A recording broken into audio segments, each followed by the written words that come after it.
My name is Ukhany. I'm one of the registered massage therapists at Western Campus Rec, and I'm also a kinesiology student at Western University.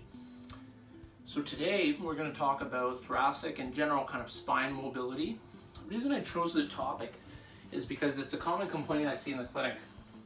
So when I refer to thoracic, what I'm talking about is your kind of mid to lower back here.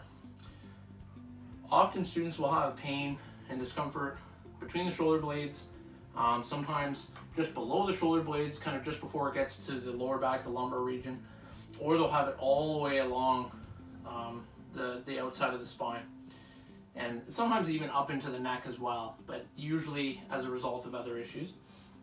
And so I'm going to give you some exercises today that I feel will benefit you in improving mobility in those areas and hopefully reducing some of the discomfort and pain you're having. Many students attribute it to bad posture. I'm not a big posture kind of enforcer. I think that it's more important that we're moving and moving often. And so in this case, it's more about that we make sure we have lots of breaks and make sure we're getting lots of exercise in between our bouts of studying. And then, now that we're not going to, but when we are on campus, to make sure that we're moving around as much as possible. Whether that's even doing a class or going to the gym or playing a sport that you like, anything, whatever you do that you love, that's involving movement and exercise, I encourage you to do it. So today we're going to start with cat-cow. If any of you are familiar with yoga, you'll know this pose. We're going to do it kind of rhythmically to get started as a bit of a warm-up. So we're going to be on all fours, hands in a comfortable position, and start by rounding our back a bit, and then going into a bit of a cat position, and then rounding, making sure we're breathing through this. I'm having difficulty because I'm talking, but as we get into the more difficult part of it, just do some nice rhythmic breathing. Nothing forceful. You can do about 5 to 10 of those to kind of get started and get warmed up. Now, I always encourage you, if you really like or feel good in a certain posture there while you're doing it, just to hang out there for a little bit longer if you need to. Maybe 20 seconds, even 30 seconds if you feel like that's really doing something. The next one we're going to do are called windmills. This one you can do standing. I'm doing it on all fours here, or on my knees for camera purposes. So we're going to have one arm with our hand facing out and one the other way. You can go the other way too, doesn't really matter. I feel this one's going to be a little more challenging.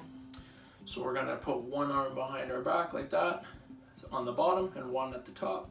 And then we're going to reverse and switch back and forth. Do it nice and rhythmically. You might notice that one side's a little bit more restricted when you get to about this point. I notice it for this side, for me, feels a little more restricted. That's okay. And just keep doing that. And maybe, again, 10 of those. If you want to do a couple sets, you can do 10, 15, and then maybe take a break and then do another 10, 15 after about a minute or so. Or even like maybe if you want to do another exercise in between and then come back, you can do that too. The next one we're going to do, you can either do on the floor or against the wall.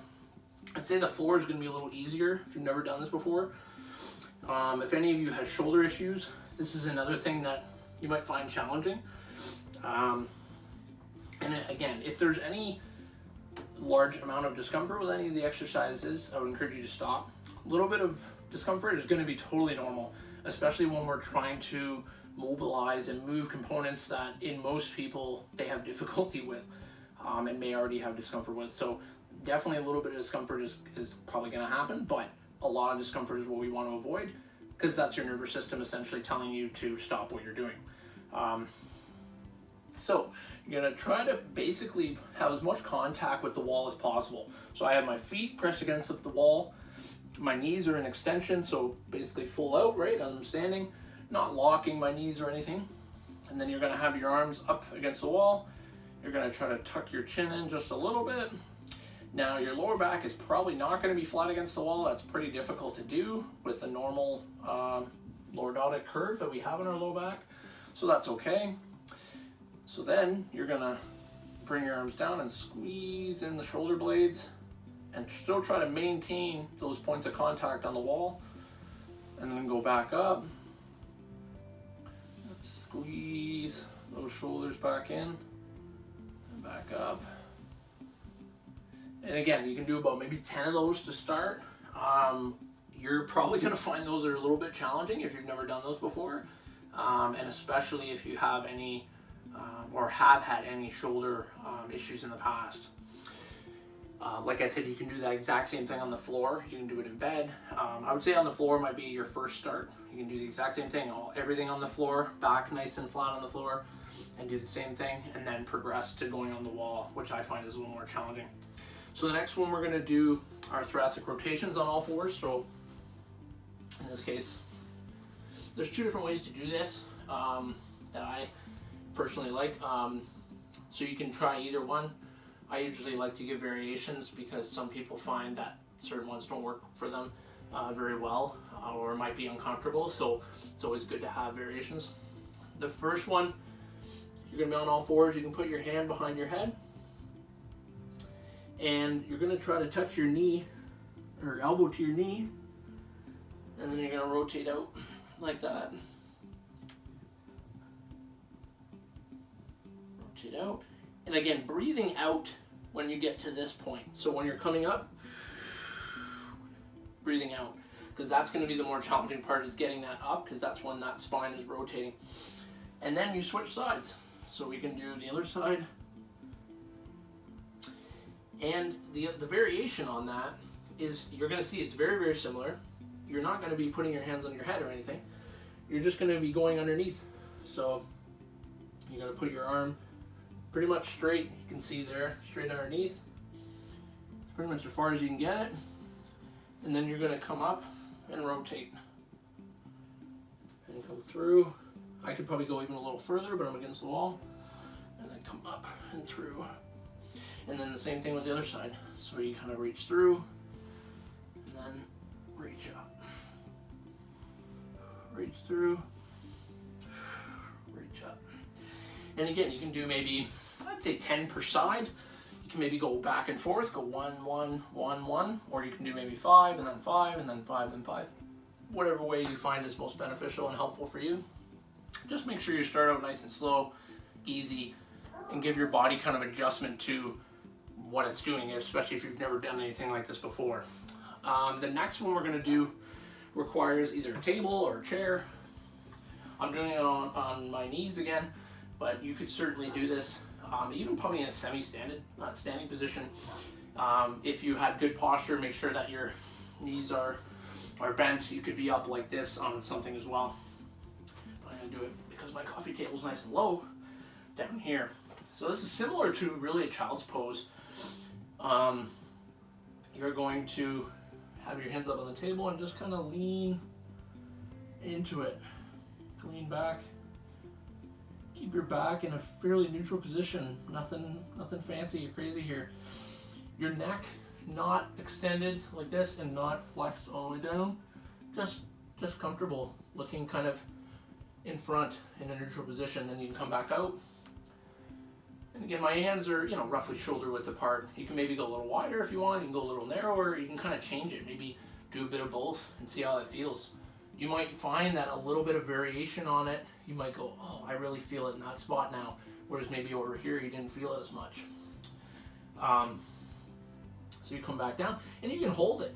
So you can just be in this position for, 30 seconds at a time if you want to, and then come up out of it. Maybe do a couple more rhythmic ones.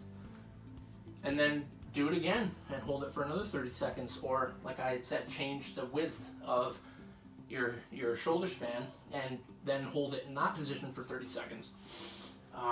You're gonna find that you're gonna feel a lot through here, your lats.